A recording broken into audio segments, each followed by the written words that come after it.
Students आ जाइए, 1 minute के अंदर अंदर अपनी पॉजिटिव अफर्मेशन लिखिए और फिर हम अपनी क्लास को शुरू करें। जल्दी से आ जाइए सारे के सारे स्टूडेंट।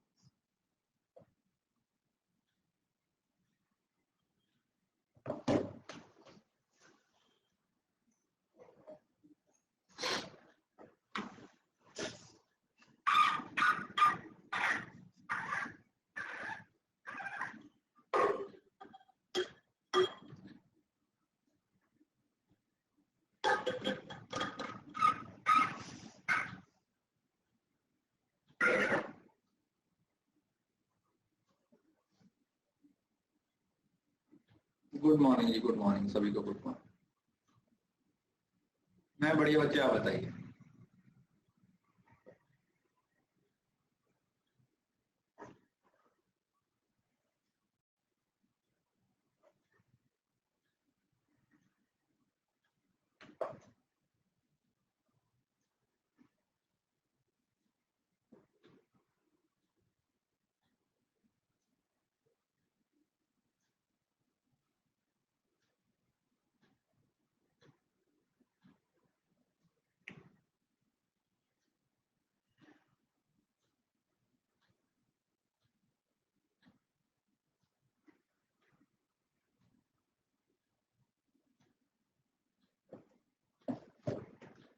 मैं बढ़िया।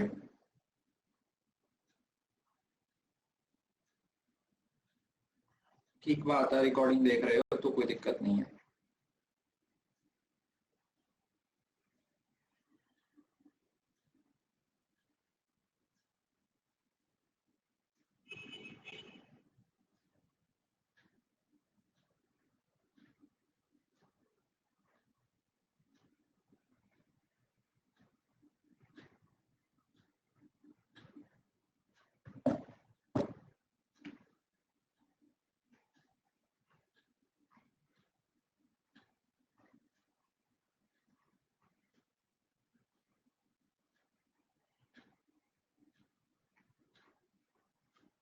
देखो, मैंने आपको पहले भी बोला था, इस महीने में अभी आपके पास 10-11 दिन का टाइम है, तो ये 10-11 दिन के लिए जितना ज्यादा आप सिलेबस पे फोकस कर सकते हो उतना करने की कोशिश कीजिए, ठीक है जी। क्योंकि जो सिलेबस है वो ज्यादा इंपॉर्टेंट है फिलहाल अभी के पॉइंट ऑफ व्यू से अगर देखें।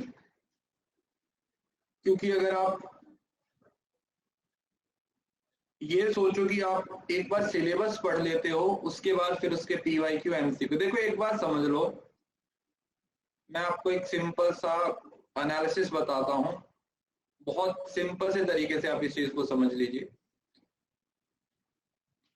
अगर मैं आपको बोलूं कि आपके पास 100 मिनट हैं पढ़ाई करने के लिए, तो आप ये मान के चलो कि उसमें से जो 70 मिनट हैं वो आपके सिलेबस में लग जाएंगे,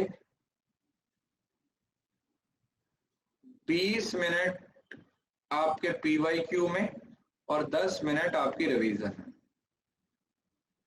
कुछ ऐसे क्लासिफिकेशन होती है।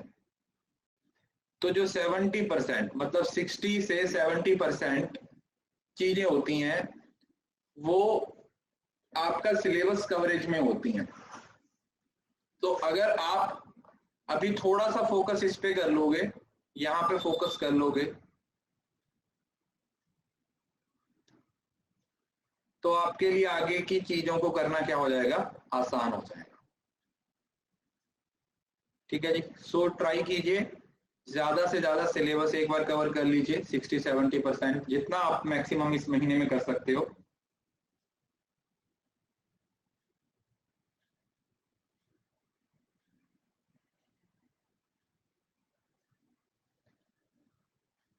सो उतना आप कवर करने की कोशिश कीजिए। उसके बाद रिवीजन में अगर आपको लगता है ना कि रिवीजन और MCQ में आपको बहुत सारा टाइम जाएगा, मैं बता रहा हूं बहुत कम टाइम लगता है PYQ सॉल्व करने में और रिवीजन करने में, मतलब बिल्कुल बहुत ज्यादा कम टाइम लगता है। क्योंकि जब आपने एक बार चीजें पढ़ी होती है ना, एक MCQ बनाने में कितने टाइम लगता है, 30 सेकेंड, मैक्सिमम 1 मिनट।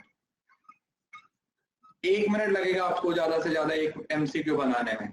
तो अगर 1 साल के मतलब टोटल मान लो कि 150 क्वेश्चन है तो 2.5 घंटे में आपकी पूरी यूनिट की एमसीक्यू खत्म हो जाएंगे एक पेपर के।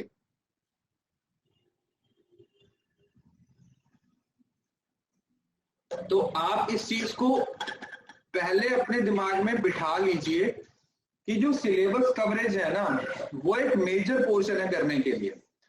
उस मेजर पोर्शन को कवर करने के बाद ही ये जो माइनर पोर्शन है ना, ये जो आपका PYQs और रिवीजन है, ये उसके बाद में आता है, ये उसके बाद में आता है।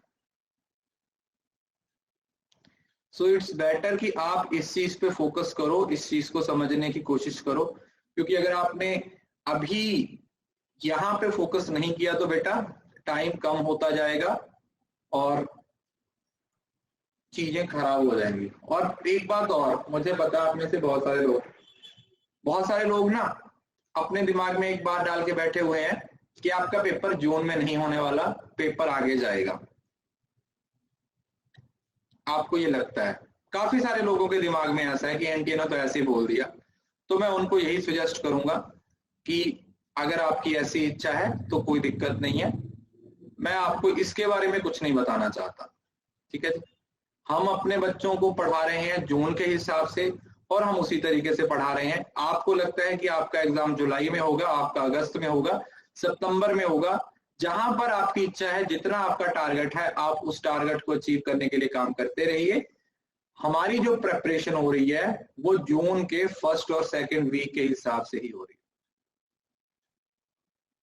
That's it. अब आपकी इच्छा है, आप इसको जैसे मर्जी ले, आप इस पे जो सोचना है सोचें, जो करना है करें। अल्टीमेटली जब फॉर्म आ जाएंगे, एग्जाम की डेट आ जाएगी, तब रोना धोना नहीं चलेगा, ठीक है। फिर आपका जो रोना धोना है वो नहीं चाहिए, ठीक है। तो इसलिए बेटर है कि आप अभी इस चीज को समझ लीजिए। चलिए शुरू करते हैं, 1 मिनट।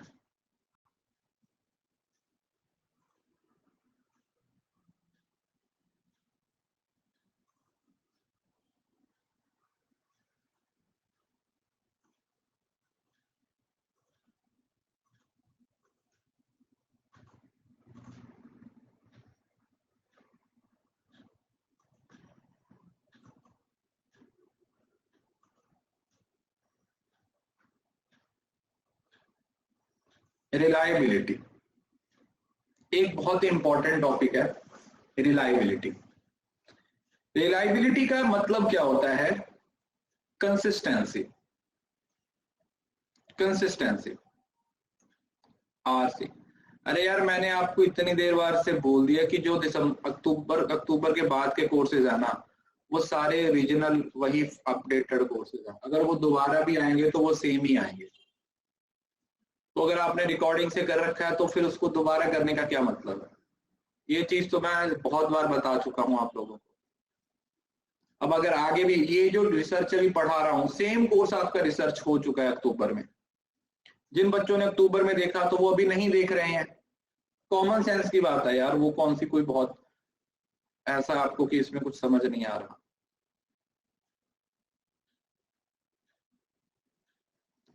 ठीक है जी, मेरी प्रोफाइल में ही है सब कुछ, आपको मेरी प्रोफाइल में सब कुछ मिलेगा। रिलायबिलिटी, रिलायबिलिटी जब भी वर्ड आएगा तो आपने रिलायबिलिटी को किसके साथ रिलेट करना है? कंसिस्टेंसी के साथ। क्या कि सेम रिजल्ट आ रहे हैं बार बार उस चीज को अप्लाई करने पे? Same result. आपको याद होगा मैंने 3 आवर्स आप लोगों को पढ़ाए थे। रिपीटेबिलिटी,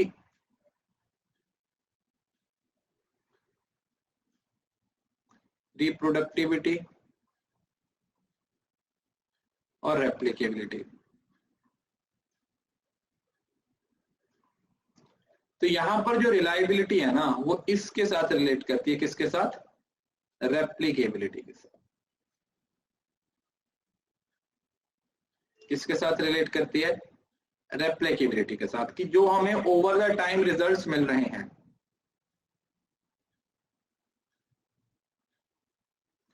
ओवर द टाइम जो हमें रिजल्ट्स मिल रहे हैं क्या वो रिलायबल हैं, क्या वो ट्रस्टवर्दी हैं। ऐसा तो नहीं है कि अभी किसी मेजर की वैल्यू 90 आ रही है, जब आपने दूसरी बार अप्लाई किया तो 20 ही रह जाए, तो इतना फर्क नहीं हो सकता।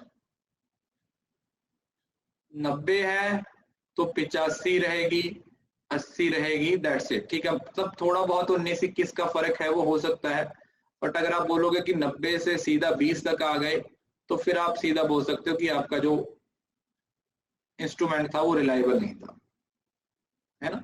जो आपका इंस्ट्रूमेंट था वो रिलायबल इंस्ट्रूमेंट नहीं था। So reliability is used to mean the extent to which measurement tools provide consistent outcome if measurement is repeatedly performed. कि अगर हम उस एक्सपेरिमेंट को दोबारा रिपीट करते हैं, हम उस एक्सपेरिमेंट को दोबारा रिपीट करते हैं तो क्या हमें सेम रिजल्ट है वो मिलते हैं या नहीं मिलते। To assess reliability, approaches used are test, retest, internal consistency and alternative forms. हमारे पास कुछ टाइप्स की रिलायबिलिटीज हैं, वो हम आगे पढ़ेंगे। Reliability refers to whether or not you get the same answer by using an instrument to measure something more than once. एक चीज को 2 बार मेजर किया, क्या सेम रिजल्ट आया, यही आप लोगों को पता चलेगा कि क्या ये रिलायबिलिटी को शो कर रहा है या नहीं कर रहा। In simple terms, reliability is the degree to which research method produce stable and consistent result. ये वर्ड लिखा हुआ है stable and consistent, कि जो रिजल्ट आ रहे हैं वो स्टेबल आ रहे हैं, वो कंसिस्टेंट आ रहे हैं। जो रिजल्ट आ रहे हैं वो स्टेबल आते हैं या कंसिस्टेंट आते हैं। A specific measure is considered to be reliable. हम एक मेजर को रिलायबल कब बोलेंगे, हम कब बोलेंगे कि एक जो मेथड है या एक टूल है वो रिलायबल है, if its application on the same object of measurement number of times produce the same result. अगर वो बार बार उस चीज पे अप्लाई करने के बाद आपको सेम रिजल्ट्स है वो देता है। क्या करता है, सेम रिजल्ट्स आप लोगों को देता है।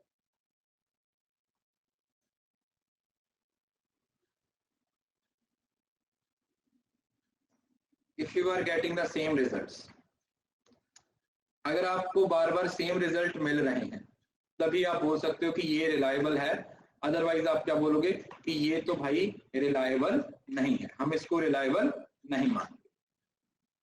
ठीक है, किसी को इस बात में कोई दिक्कत? अगर तो वो सेम रिजल्ट आपको बार बार मिल रहे हैं तो आप उसको बोलोगे कि ये आपका रिलायबल है, और अगर आपको सेम रिजल्ट नहीं मिल रहे तो आप बोलोगे कि नहीं भाई ये रिलायबल नहीं। Reliability is the degree to which tests consistently measure whatever it measure. When a measurement procedure yield consistent score when the phenomena being measured is not changing. ठीक है, जो phenomena है उसको change नहीं किया जा रहा है ना, जो मतलब कंसिस्टेंसी से तो अभी पता चलेगी ना जब चीजें सेम रखी जाएंगी। अगर चीजों को भी चेंज कर दिया तो अपने आप ही रिलायबिलिटी खराब हो जाएगी। तो सेम चीजों को रखने का मतलब यही है कि वो कंसिस्टेंट रहेंगी।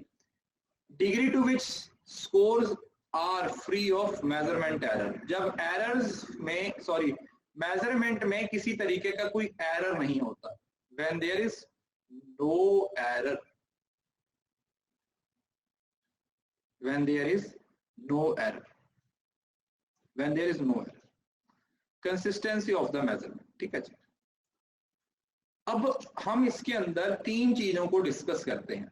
SIE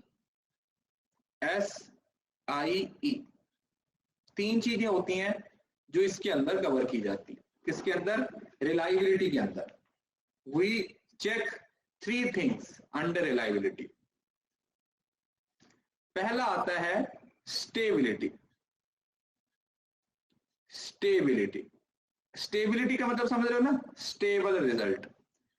done to ensure that same results are obtained when used consecutively for 2 or more times. स्टेबिलिटी क्या बताता है कि अगर वही चीज बार बार करवाई जाए, तो ये टेस्ट रीटेस्ट है, मतलब स्टेबल है, टेस्ट रीटेस्ट मेथड है। पहले अप्लाई किया गया एक टेस्ट और फिर दूसरे टेस्ट को अप्लाई करेंगे, तो यहां पर जो आपके पास कंसिस्टेंसी आएगी उसको आप क्या बोल दोगे, स्टेबिलिटी की। जो रिजल्ट है वो स्टेबल आएंगे, वो रिजल्ट है वो स्टेबल आएंगे या नहीं आएंगे, ठीक है जी। देन आता है इंटरनल कंसिस्टेंसी। इंटरनल कंसिस्टेंसी का मतलब होता है स्प्लिट हाफ।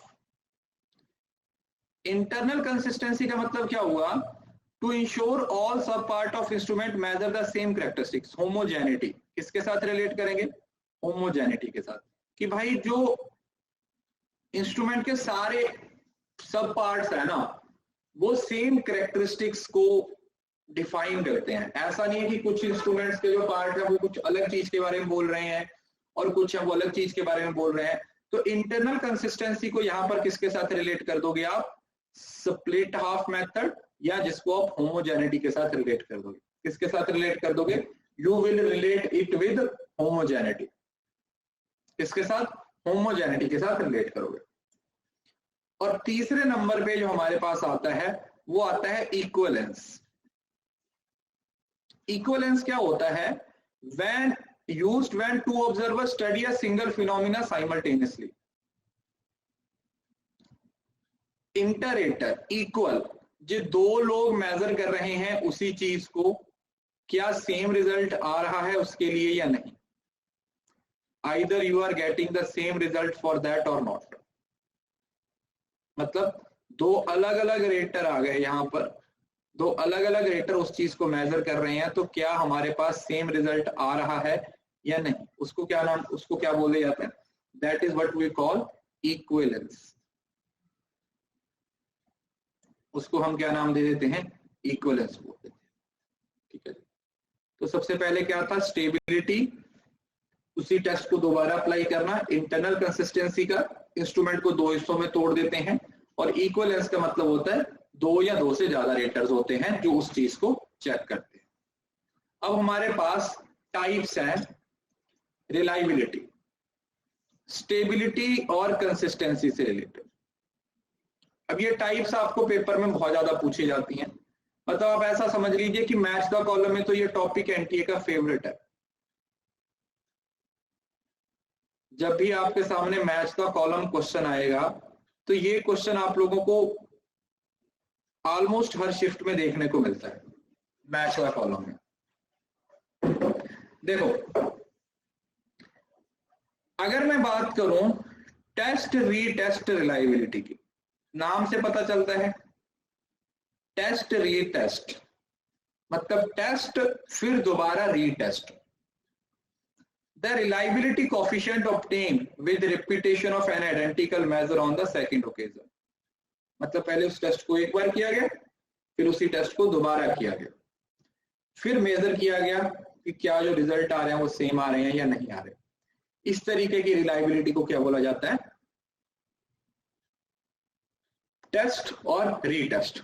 टेस्ट रीटेस्ट मतलब सेम टेस्ट को दोबारा किया गया, एक ही टेस्ट को क्या किया गया है, दोबारा परफॉर्म किया गया, उसको क्या बोल देंगे, टेस्ट रीटेस्ट रिलायबिलिटी।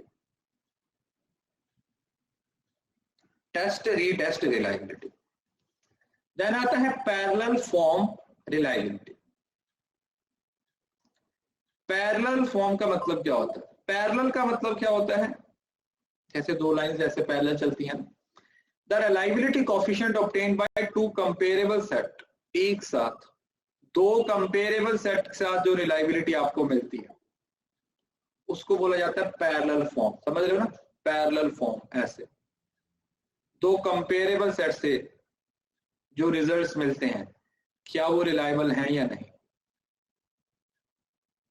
दो कंपेरेबल सेट से जो टेस्ट आप अप्लाई करते हो और उसके बाद देखते हो कि क्या जो रिजल्ट मिल रहा है वो रिलायबल है या नहीं है।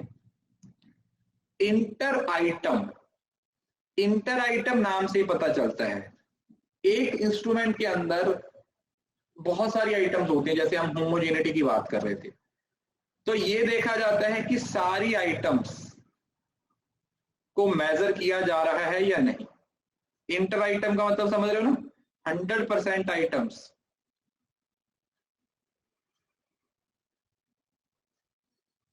क्या उन सारी आइटम्स को मेजर किया जा रहा है या नहीं, कुछ मिस तो नहीं कर रहे, we are measuring each and everything, कुछ भी ऐसा तो नहीं है जिसको हम मिस कर रहे हैं, कुछ भी मिस नहीं होना चाहिए, सबसे important, nothing should be missed. Interrater, नाम से पता चलता है, इंटररेटर का मतलब क्या हुआ, एक से ज्यादा रेटर, मतलब consistency is judged by several raters on how they see phenomena और इंटरप्रेट सम रिस्पॉन्स। एक ही टेस्ट को दो अलग अलग रेटर्स के द्वारा मेजर किया जा रहा है, एक टेस्ट है उसको दो अलग अलग रेटर्स के द्वारा क्या किया जा रहा है, मेजर किया जा रहा है, डिफरेंट, और फिर देखा जा रहा है कि जो रिजल्ट्स आ रहे हैं क्या सेम आ रहे हैं या डिफरेंट आ रहे हैं।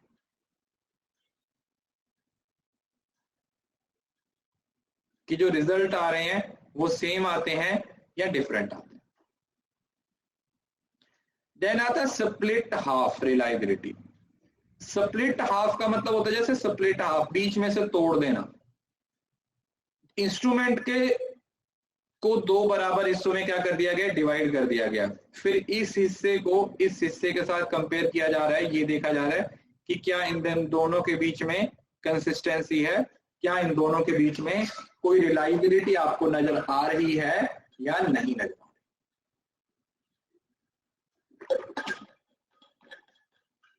बात समझ में आया कि इन दोनों के बीच में आपको कुछ कंसिस्टेंसी नजर आ रही है या नहीं नजर आ रही, वो किसके अंडर आ जाएगा, वो आ जाएगा आपका स्प्लिट हाफ रिलायबिलिटी। अब जब हम रिलायबिलिटी की बात करते हैं, इंटरनल रिलायबिलिटी, इंटरनल रिलायबिलिटी कौन सी थी, होमोजेनिटी की, पढ़ा था ना, extent to which measure is consistent within itself, अपने आप के साथ कितना कंसिस्टेंट है, जो मेजर है वो अपने आप के साथ कितना कंसिस्टेंट है, या आप कॉज और इफेक्ट बोल देते हो। और स्प्लिट हाफ का मतलब समझ गए थे कि एक ही टेस्ट है उसको दो बराबर हिस्सों में तोड़ दिया गया है, इस वाले हिस्से को इस वाले हिस्से के साथ क्या किया जा रहा है, कंपेयर किया जा रहा है। एक्सटर्नल का मतलब क्या होता है कि मेजर अगर किसी दूसरे मेजर के साथ कंपेयर किया जाए तो क्या कंसिस्टेंट रिजल्ट आते हैं या नहीं आते। जनरलाइज करना, क्या करना, जनरलाइज करना एक तरीके से, इसमें टेस्ट रीटेस्ट आ जाएगा। It measure the stability of the test over the time. Test retest मतलब आज टेस्ट किया फिर दोबारा टेस्ट किया गया और देखा गया कि क्या हमें सेम रिजल्ट मिल रहे हैं या नहीं मिल रहे। और इंटररेटर का मतलब क्या होगा, it is the degree to which different rater give consistent estimate of the same behaviour. जब एक से ज्यादा रेटर हो गए, मोर देन वन रेटर, जब एक से ज्यादा रेटर आ गए, क्या आ गए, जब रेटर्स हैं वो एक से ज्यादा हैं, उस केस में आप क्या करते हो, उस केस में आप इंटर रेटर रिलायबिलिटी का इस्तेमाल करते हो। ठीक है जी,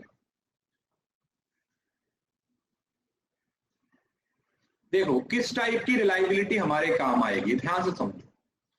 If you intended to measure a property that you expect that will remain constant over the period of time, अगर कोई property over the period of time same रहेगी तो आप कौन सा मेथड यूज करोगे, टेस्ट रीटेस्ट, क्योंकि टेस्ट पहले अभी किया गया फिर दोबारा किया गया, तो over the period of time के लिए आप टेस्ट रीटेस्ट का इस्तेमाल करोगे, है ना। किसका इस्तेमाल करोगे, टेस्ट रीटेस्ट का इस्तेमाल करोगे, क्योंकि over the period of time की बात की जा रही है कि वो सेम चीजें रहेंगी, वो सेम चीजें रहेंगी। देन आता है अगर उसी टॉपिक पे एक से ज्यादा ऑब्जर्वर हैं, वो मेजरमेंट करना चाहते हैं, तो कौन सा मेथड यूज करोगे, इंटर रेटर रिलायबिलिटी। कौन सा मेथड यूज करोगे, inter rater reliability. Inter rater reliability अब क्या कहती है कि एक से ज्यादा रेटर सेम फिनोमिना को स्टडी कर रहे हैं, और पैरेलल फॉर्म का मतलब क्या हुआ कि दो इंस्ट्रूमेंट हैं, सिमिलर थिंग्स को मेजर कर रहे हैं, दो डिफरेंट इंस्ट्रूमेंट्स हैं utilizing two different test for measuring similar things. ठीक है जी। तो अरे यार, आप लोगों को प्रोफाइल में देखना ही नहीं आता, मैंने नवंबर के बाद वो कोर्स 2 बार करवा दिया, जाके चेक तो करो ना यार, सब पढ़ाया होगा। प्रोफाइल में ढूंढना तो आपका काम है ना बेटा।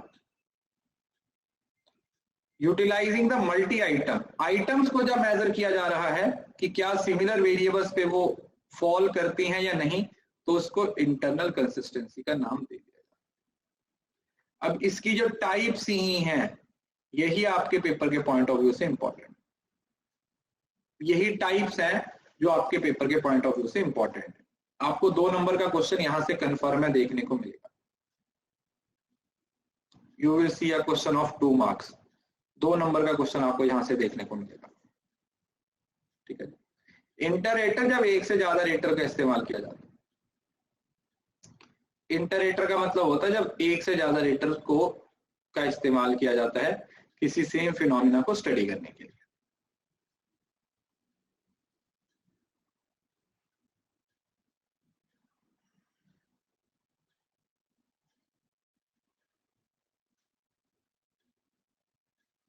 अभी हम पढ़ेंगे वैलिडिटी। 1 मिनट का ब्रेक ले लीजिए, उसके बाद हम शुरू करते हैं वैलिडिटी। क्योंकि देखो ये दोनों ही टॉपिक 2 क्वेश्चन फ्रेम करेंगे आपके, एक रिलायबिलिटी से और एक वैलिडिटी।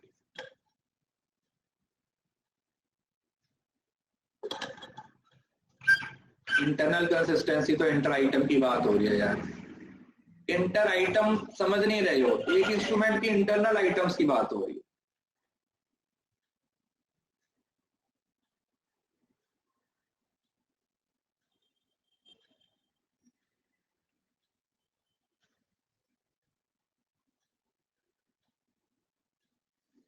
क्वेश्चन तो दोनों में से आता है, मतलब डिपेंड करता है, कई बार रिलायबिलिटी से आ जाता है, कई बार वैलिडिटी से आ जाता है।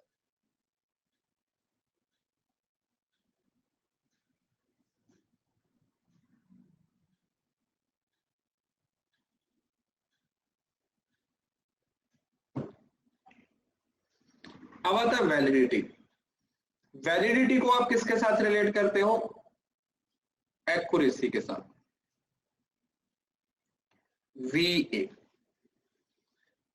कि हमारा इंस्ट्रूमेंट क्या उसी चीज को मेजर कर रहा है जिसको मेजर उसे करना चाहिए। It is intended to measure, either it is measuring the same thing which it is intended to measure, कि क्या ये उसी चीज को मेजर कर रहा है जिसको मेजर करने के लिए हम इसको यूज कर रहे हैं, जिसको मेजर करने के लिए हम इसको यूज कर रहे हैं, क्या ये उसी चीज को मेजर कर रहा है या नहीं कर रहा। ठीक है जी। So it refers to the ability of instrument to measure what it is supposed to measure, कि क्या ये उसी चीज को मेजर कर रहा है जहां पर ये चीज मेजर करना है। तो लिखा हुआ है ना, वैलिडिटी लुक्स एट एक्यूरेसी। तो जो वैलिडिटी है वो किस पे ध्यान देती है? वो एक्यूरेसी पे ध्यान देती है। Without validity research goes in the wrong direction. Validity is terms at much more important than reliability, बताया था ना। तो आप वैलिडिटी को पहले चेक करोगे, कोई इंस्ट्रूमेंट वैलिड है, उसके बाद उसकी रिलायबिलिटी आती है।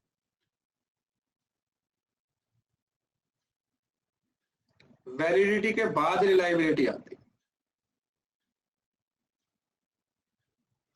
हम सबसे पहले वैलिडिटी को चेक करेंगे, वैलिडिटी के बाद रिलायबिलिटी को चेक किया जाएगा।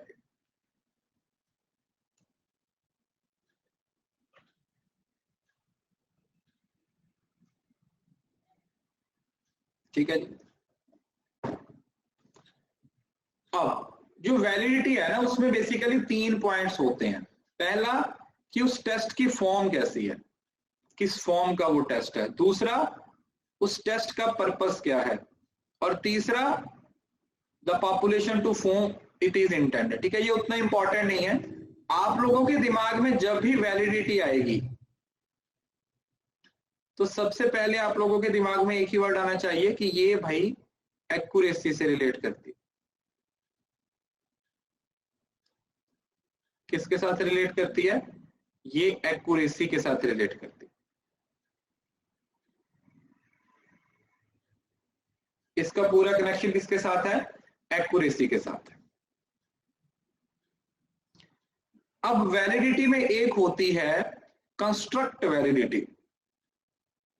अभी इसकी टाइप्स हैं। Construct validity, Does the test measure the concept that is intended to measure? Construct का मतलब होता है थ्योरेटिकल कंसेप्ट। याद रखिए, एक थ्योरेटिकल कंसेप्ट जिसके बेसिस पे आप क्या करते हो, आप एक हाइपोथेसिस बनाते हो। तो जो कंस्ट्रक्ट वैलिडिटी होती है, ये बेसिकली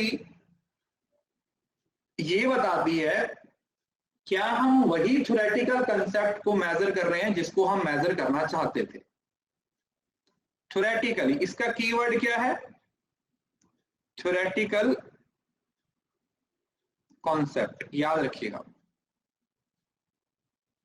जहां पर थ्योरेटिकल कंसेप्ट लिखा हुआ है या थ्योरेटिकल पार्ट लिखा हुआ है, उसको आपने किसके साथ रिलेट करना है? उसको आपने कंस्ट्रक्ट वैलिडिटी के साथ रिलेट करना है। You have to connect that with construct validity. Then आता है content validity. Is the test fully represent of what it aims to measure? Content, इसका aim, main aim क्या है? वो content को measure करना। तो जब content की बात आ गई तो किसके साथ relate करेंगे? उसके aim के साथ relate। समझ रहे? कंस्ट्रक्ट आ गया तो थ्योरेटिकल कॉन्सेप्ट के साथ रिलेट करेंगे, और जब कंटेंट, मेन कंटेंट, उसका मेन थीम है, जो मेन एम है, उसके साथ रिलेट किया जाए। मेन कंस्ट्रक्ट के साथ, मेन एम के साथ। फेस वैलिडिटी, फेस वैलिडिटी का मतलब होता है कि क्या कोई चीज दिखने में सही है। इंस्ट्रूमेंट अपीयर्स, अपीयरेंस के साथ रिलेट करता है। appears to be suitable to its aim, appears to be suitable, और appear face totally रिसर्चर की जजमेंट पे डिपेंड करता है।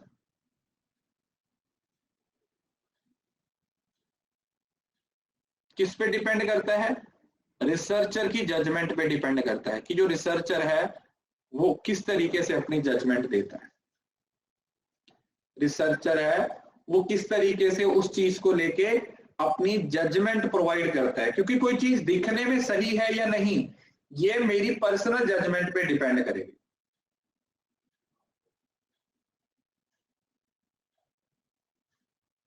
है ना, ये तो मेरी पर्सनल जजमेंट पे डिपेंड करेगी। तो ये हो गया आपका फेस वैलिडिटी।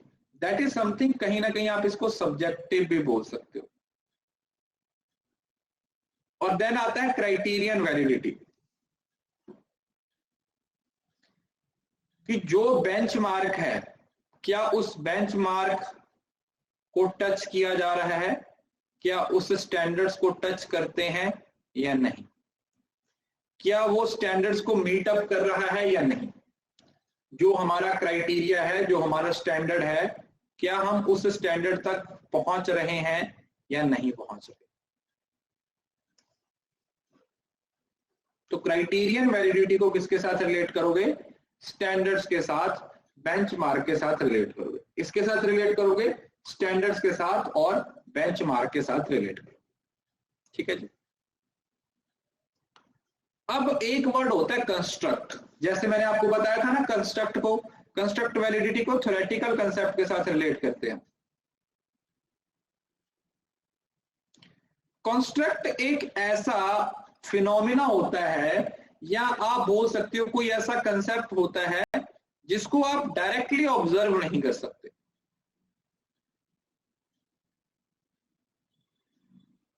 बेंचमार्क मतलब स्टैंडर्ड, हाईएस्ट स्केल जिसको बोल देते हैं।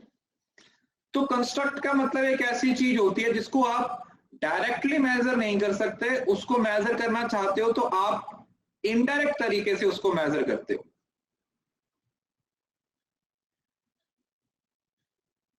कैसे मेजर करोगे उसको? उसको जो मेजर किया जाएगा उसको इनडायरेक्ट तरीके से मेजर किया जाएगा। जैसे फॉर एग्जांपल, कोई बंदा डिप्रेशन में है,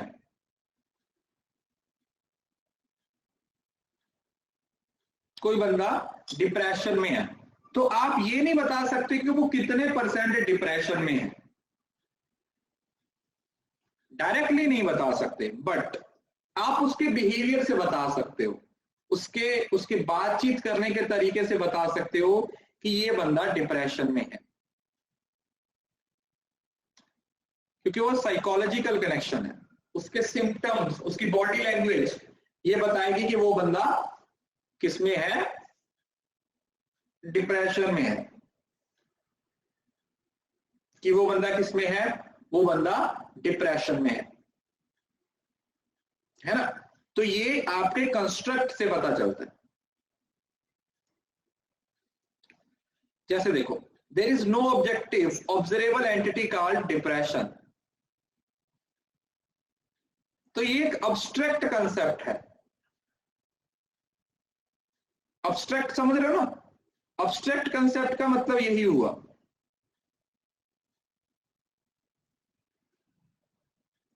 कि जिसको आप डायरेक्टली मेजर नहीं कर पा रहे हो,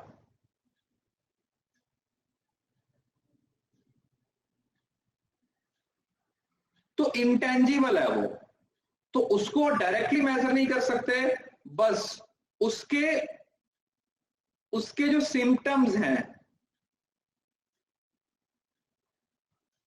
उसके जो साइंस हैं, उसका जो बिहेवियर है, उसके अकॉर्डिंग बता सकते हो कि हाँ भाई ये बंदा डिप्रेशन में है। तो उसको हम क्या बोल देते हैं, that's what we call construct. और अगर कंस्ट्रक्ट वैलिडिटी पूछा जाए तो उसको आपने किससे रिलेट करना है, थ्योरेटिकल कॉन्सेप्ट के साथ। किसके साथ? थ्योरेटिकल कॉन्सेप्ट्स के साथ। ठीक है जी।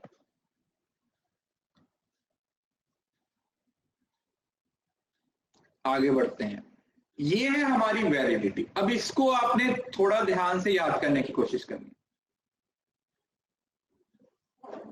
सबसे पहले हमारे पास है कंटेंट वैलिडिटी। कंटेंट में मैंने क्या बताया था, एडिक्वेटली मेजर द कॉन्सेप्ट, मतलब एम। याद आया कि जो इसका एम है कि इस चीज को मेजर करना है, क्या वो उस मेन एम के साथ, वो उस कंटेंट के साथ जुड़ी हुई है, क्या हम उस कंटेंट पे फोकस कर रहे हैं या नहीं।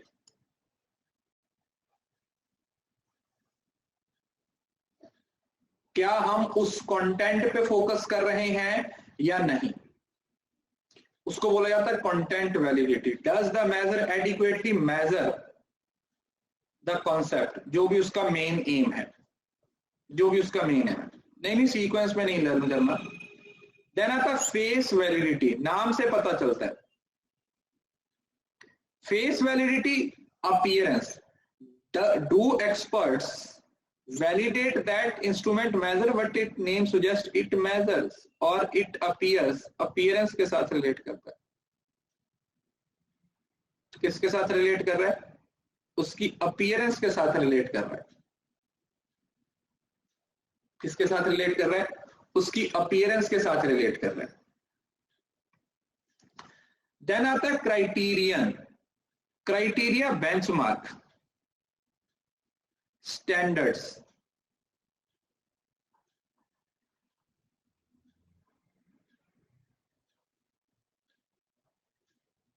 क्राइटेरियन वेरिएबल, उस स्टैंडर्ड्स तक, उस बेंचमार्क तक क्या पहुंच पा रहे हैं या नहीं। देन आता है कनकरेंट। कनकरेंट का मतलब क्या होता है, कनकरेंट वैलिडिटी का मतलब ऐसा होता है कि जैसे देखो ये कोई इंस्ट्रूमेंट है, मैं बता रहा हूं, आपने इस इंस्ट्रूमेंट को मेजर किया और यहां पर आपके रिजल्ट आ गए। साइमल्टेनियसली आपने दूसरी जगह पर किसी चीज को मेजर किया और उसका एक रिजल्ट आया, तो आप इन दोनों को आपस में कंपेयर कर रहे हो, इसको हम बोलते हैं कनकरेंट वैलिडिटी। सेम टाइम पे, समझ रहे हो ना, कनकरेंट वैलिडिटी। क्या नाम दे देते हैं इसको हम, कनकरेंट वैलिडिटी बोल देते हैं, कि दो अलग अलग मेजरमेंट की जा रही हैं और उन दो अलग अलग मेजरमेंट को आपस में क्या किया जा रहा है, कंपेयर किया जा रहा है साइमल्टेनियसली। दो अलग अलग लेवल पे क्या हो रही है, आपकी इंस्ट्रूमेंट्स को चेक किया जा रहा है और फिर उनको मेजर किया जा रहा है आपस में कि क्या वो आपस में कोरिलेटेड है या नहीं। Does the measure differentiate in the manner that helps to predict criterion concurrently same time पे। देन आता है प्रिडिक्टिव, नाम से ही पता चलता है प्रिडिक्ट, क्या एक इंस्ट्रूमेंट से हम कुछ प्रिडिक्ट कर सकते हैं फ्यूचर के बारे में। किसके बारे में, फ्यूचर के बारे में क्या कुछ प्रिडिक्ट किया जा सकता है या नहीं। Does the measurement differentiate individual in a manner to help predict a future criteria. किसी फ्यूचर अकरेंस के बारे में, किसी फ्यूचर क्राइटेरिया के बारे में क्या हम उस चीज को क्या कर सकते हैं, मेजर कर सकते हैं या चेक कर सकते हैं या नहीं। देन आता है कंस्ट्रक्ट, ये मैंने आपको बता दिया, कॉन्सेप्ट एज थ्योराइज, थ्योरेटिकल।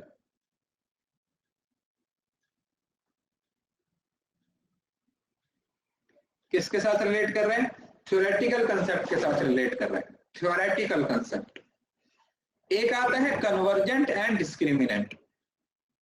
देखिए कन्वर्जेंट का मतलब होता है पॉजिटिव और डिस्क्रिमिनेट का मतलब होता है नेगेटिव। आप ऐसे याद रखो। तो अगर हम उस चीज को मेजर करना चाहते हैं और उसी चीज को मेजर कर रहे हैं, मतलब जो चीज हम स्टडी करना चाहते हैं हम वो हाई लेवल पे स्टडी कर रहे हैं, वो पॉजिटिवली कोरिलेटेड है तो उसको कन्वर्जेंट बोल दिया जाता है। और जिस चीज को हम मेजर नहीं करना चाहते और उसको हम मेजर कर भी नहीं रहे वो डिस्क्रिमिनेंट में आ जाएगा। समझ आया, पॉजिटिवली कोरिलेशन और नेगेटिवली कोरिलेशन।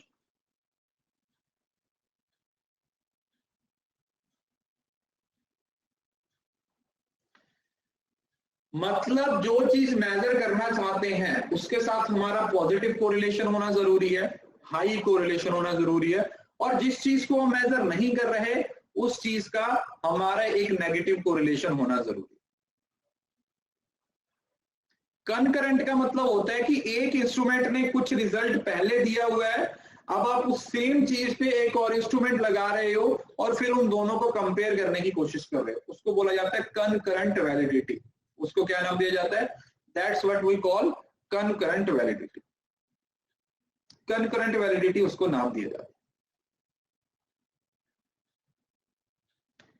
है। एक्सटर्नल वैलिडिटी, एक्सटर्नल वैलिडिटी का तो सिंपल मतलब होता है जैसे एक्सटर्नल रिलायबिलिटी था उसी तरीके से कि अगर आप उसी चीज को किसी बाहर के कंसेप्ट पे अप्लाई कर सकते हो या नहीं कर सकते। समझ रहे हो ना, आपका कुछ रिजल्ट था उसको किसी बाहर वाले कंसेप्ट पे, एक बड़े कंसेप्ट पे क्या हम जनरलाइज कर सकते हैं या नहीं कर सकते। क्या उसको बाहर वाले कंसेप्ट पे जनरलाइज कर सकते हैं या नहीं कर सकते। अरे लास्ट वाले में मतलब वही है ना कि जो चीजें हमारे काम की नहीं है उनके हमारे साथ हमारा लो कोरिलेशन होना चाहिए, और जो चीजें हमारे काम की हैं उनके साथ हमारा हाई कोरिलेशन होना चाहिए, ये बोला गया है। और देन आता है इंटरनल वैलिडिटी। इंटरनल वैलिडिटी का मतलब सिर्फ कॉज एंड इफेक्ट, जैसे पहले भी बताया था। There is a causal relation between variables being studies within the instrument, design of the experiment. ये किसके साथ रिलेट करता है, it is related with the design of experiment. ये किसके साथ रिलेटेड है, it is related with the design of experiment.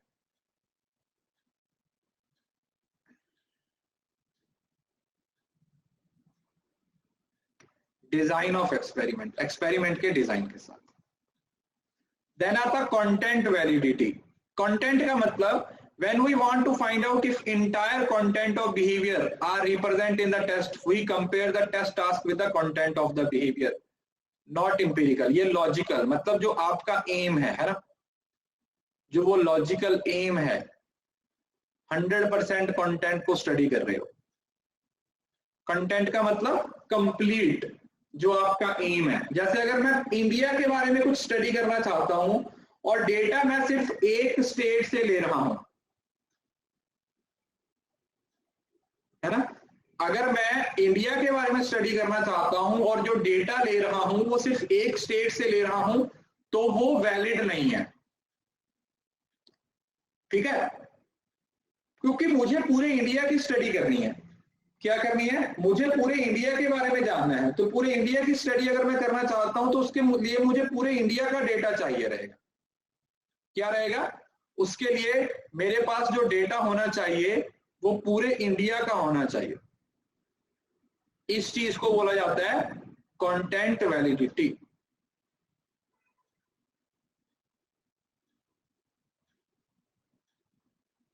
ठीक है जी।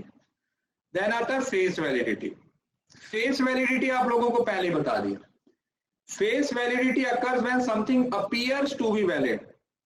कोई चीज दिखने में अगर वैलिड है, अपीयर्स टू बी वैलिड, और this depends very much on judgement of the observer. और ये पूरे का पूरा किस पे डिपेंड करता है, ऑब्जर्वर की जजमेंट पे डिपेंड करेगा। अगर मैं ऑब्जर्वर हूं तो मेरी जजमेंट पे डिपेंड करेगा, कोई दूसरा ऑब्जर्वर है तो उसकी जजमेंट पे डिपेंड करेगा। मतलब जो भी ऑब्जर्वर है उसकी जजमेंट पे डिपेंड करेगा।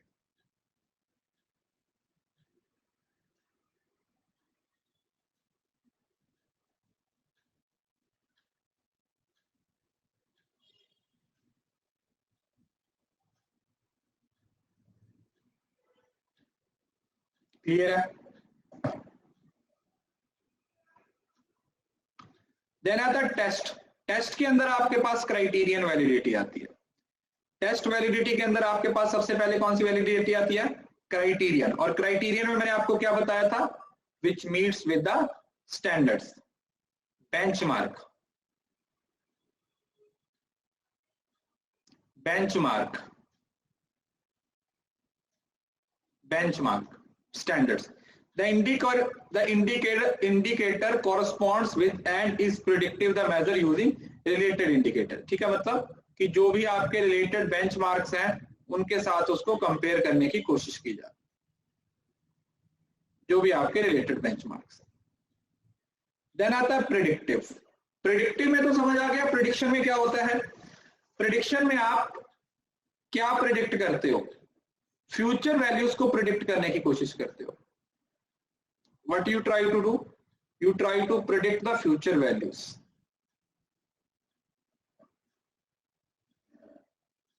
हम फ्यूचर वैल्यूज को प्रिडिक्ट करने की कोशिश करते हैं। Predict future values of criteria.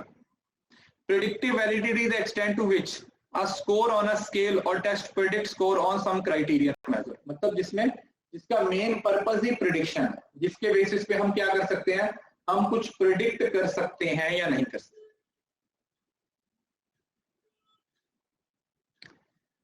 Face validity का मतलब ही ये है कि वो, देखो वो एक सब्जेक्टिव कंसेप्ट हो गया। अगर मेरे को कोई चीज सही लगती है तो मेरे लिए वो सही है, और हो सकता है किसी दूसरे बंदे के लिए वो सही ना हो, तो उसको तो आप प्रिडिक्ट कर, सॉरी, फेस वैलिडिटी इसी वजह से तो बोला जाता है ना, उसको फेस वैलिडिटी बोलने का मतलब ही ये है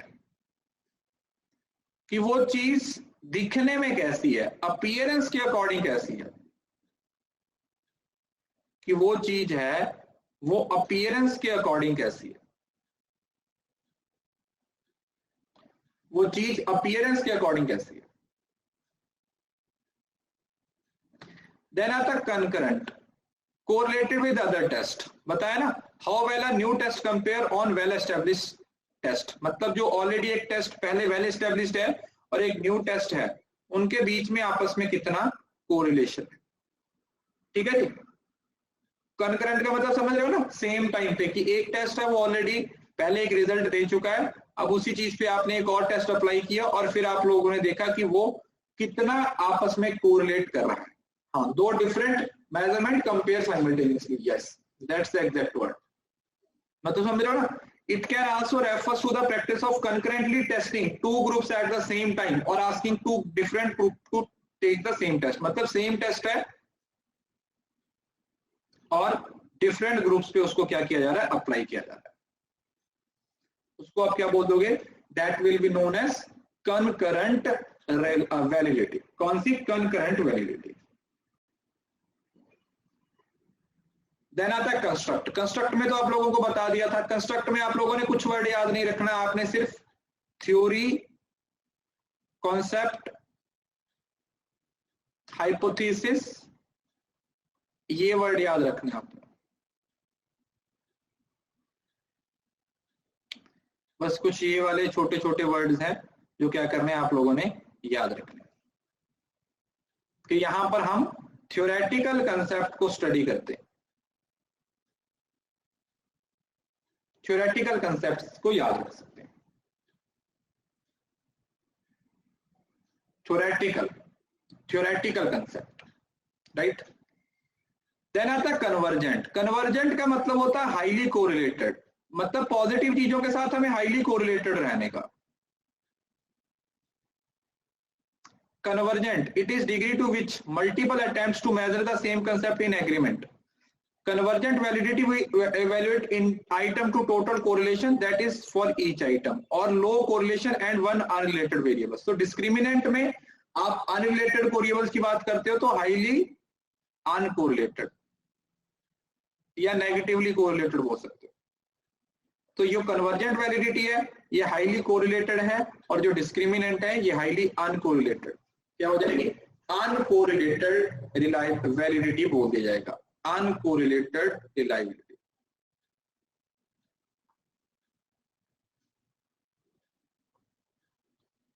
क्लियर है जी? किसी को इस बात में कोई दिक्कत? देखो इनको बार बार पढ़िएगा, वैलिडिटी को अच्छे से याद करो, फिर रिलायबिलिटी को याद करो, फिर ये समझने की कोशिश करो कि कौन सी टाइप्स किसकी थी। रिलायबिलिटी और वैलिडिटी दोनों ही टॉपिक इंपॉर्टेंट है। पेपर में आपको क्वेश्चन यहां से देखने को मिलेगा। रिसर्च की फाइल्स कोशिश करूंगा आज आपको मिल जाए। कल वो एक्चुअली कन्वर्ट नहीं हो पा रही थी, कुछ इश्यू आ गया था उस वेबसाइट में, तो आज कोशिश करूंगा मैं आज आपको शेयर कर दूंगा, तो आप उसको चेक करना। उसमें आपको देखने को मिलेगा कि कितने सारे क्वेश्चन है वो यहाँ पर आप लोगों को देखने को मिलेगा।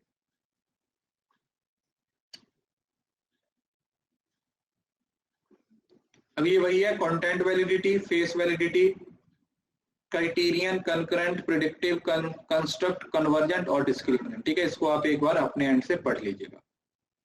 अब इंटरनल वैलिडिटी और एक्सटर्नल वैलिडिटी का क्या मतलब है? देखो इंटरनल का मतलब मैंने सीधा सा बताया था कि कॉज और इफेक्ट बोल देते हो आप, एक्यूरेसी ऑफ एक्सपेरिमेंट। और एक्सटर्नल का मतलब होता है जनरलाइज करना। एक्सटर्नल का मतलब क्या होता है? जनरलाइज करना। मतलब इंटरनल आप उस इंस्ट्रूमेंट तक ही लिमिटेड रहते हो, और एक्सटर्नल में आप उस इंस्ट्रूमेंट से आगे चले जाते हो, दूसरी जगह पे चले जाते हो। यहां पर आपका फोकस होता है किस पे? कंट्रोल पे। यहां पे नेचुरली चीजें चलती हैं। मेजर टू एक्यूरेसी, एक्सपेरिमेंट के बारे में चेक करने की कोशिश की जा रही है। ठीक है, सिर्फ और सिर्फ एक्सपेरिमेंट, और ये कैन बी जनरलाइज्ड। क्या जनरलाइज किया जा सकता है? ये तो एक्सपेरिमेंट तक ही लिमिटेड हो गया ना, लेकिन एक्सटर्नल का मतलब कि उस एक्सपेरिमेंट को क्या किसी दूसरी चीज पे एप्लीकेबल किया जा सकता है या नहीं? क्या उस एक्सपेरिमेंट को किसी दूसरी चीज पे एप्लीकेबल किया जा सकता है या नहीं? How strong the research methods are, can the outcome be applied to the real world, degree to which conclusion is warranted. मतलब कुछ नहीं है यार, वही चीजें। एक वर्ड याद रखना आपने, दिमाग में बिठा लो। इंटरनल वैलिडिटी को आप लोगों ने वर्ड याद रखना है, कॉज एंड इफेक्ट, और एक्सटर्नल वैलिडिटी को आपने वर्ड याद रखना है, जनरलाइजेशन। कौन सा वर्ड? जनरलाइजेशन।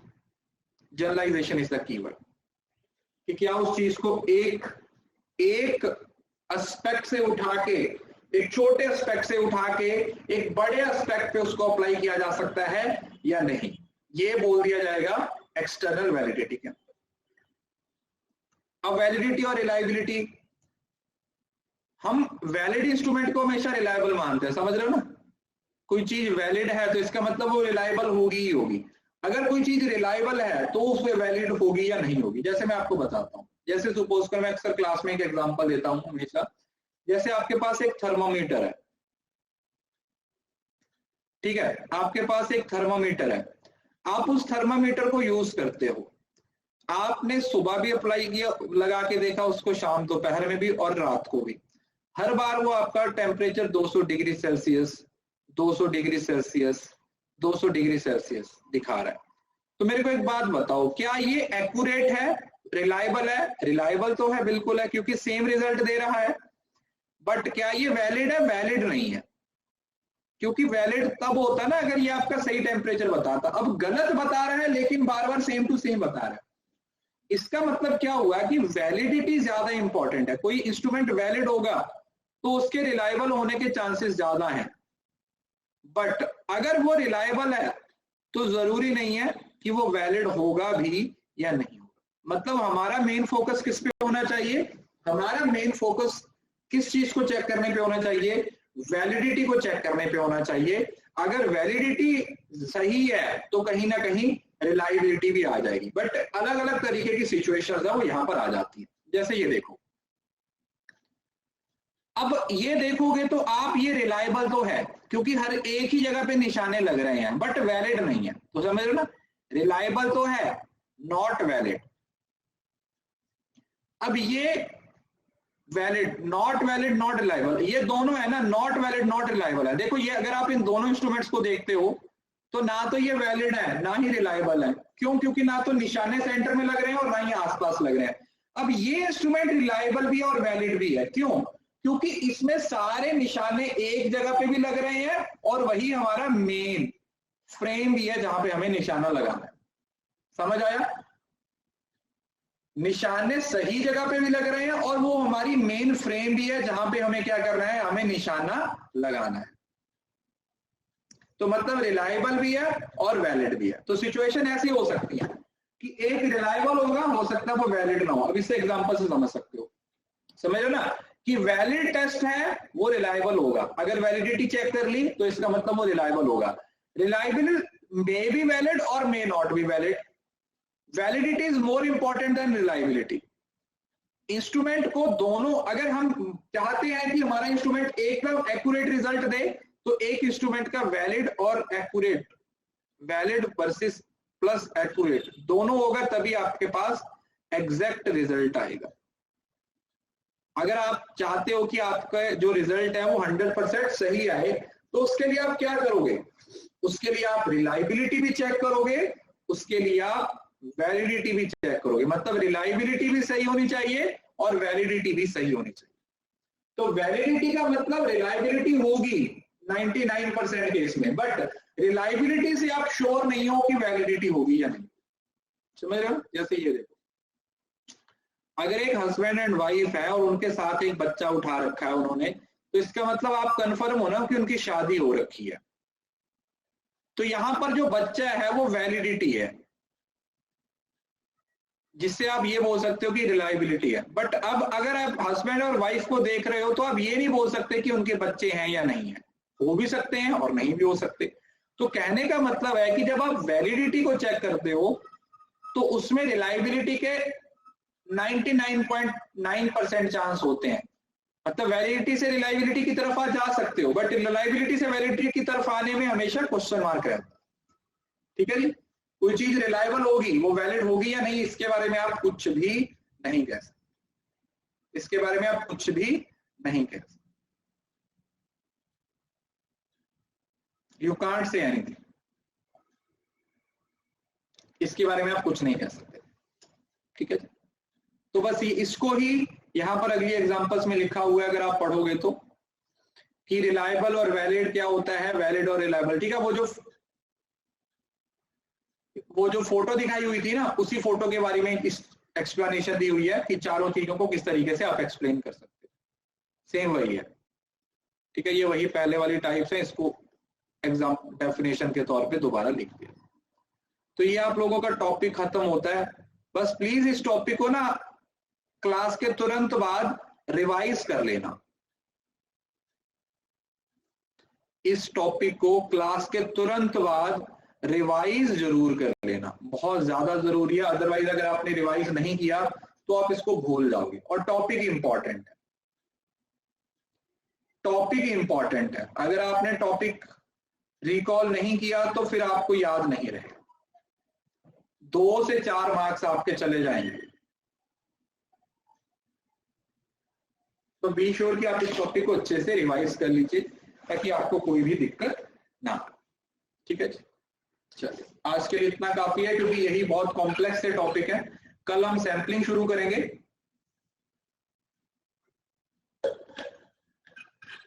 और उससे रिलेटेड जो भी कंसेप्ट है उसको डिटेल में पढ़ेंगे। ठीक है, ठीक है, thank you so much, God bless you all. इसी तरीके से पढ़ते रहिए, इसी तरीके से मेहनत करते रहिए, जेआरएफ जरूर क्लियर होगा। कंसिस्टेंसी बनाए रखिए, एफर्ट्स।